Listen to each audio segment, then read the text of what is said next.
The biggest mistake that potential buyers of homes are making right now is in regard to how much savings they think that they will receive when the change in the commission structure for buyers agents happens this summer.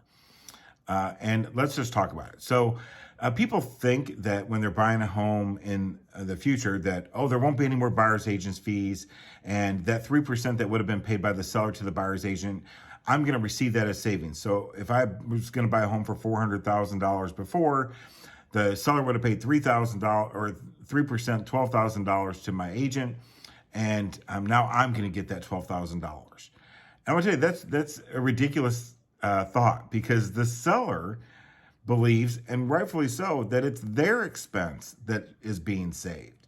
So they have a $400,000 asset. They're going to sell it for $400,000. Before, they would have had to pay $24,000, 3% each agent, to get that sold. Now they don't have to necessarily do that.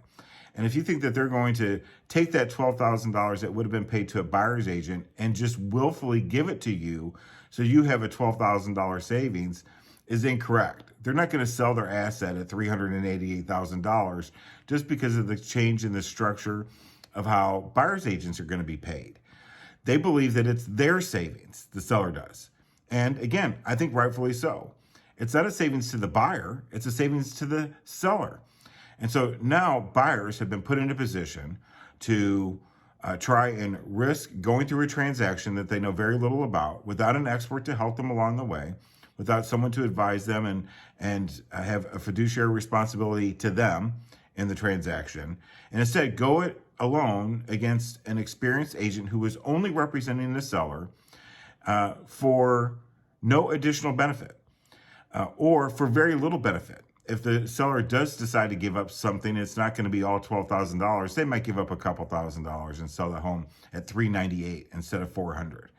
But if you believe that they're going to drop the price $12,000 just because of the change in this law, you are sadly mistaken.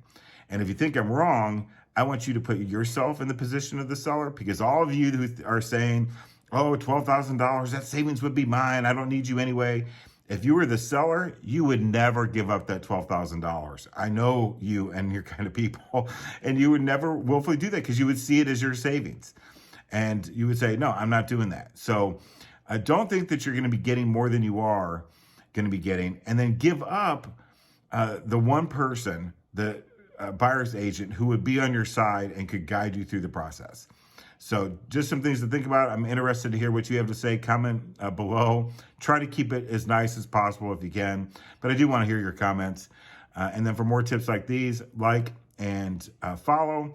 And then, of course, share this with your friends as well. If you're seeing this on YouTube, I would appreciate you going ahead and subscribing. It doesn't cost anything. It's free, and that would help me a lot. Thanks. I'll talk to you tomorrow.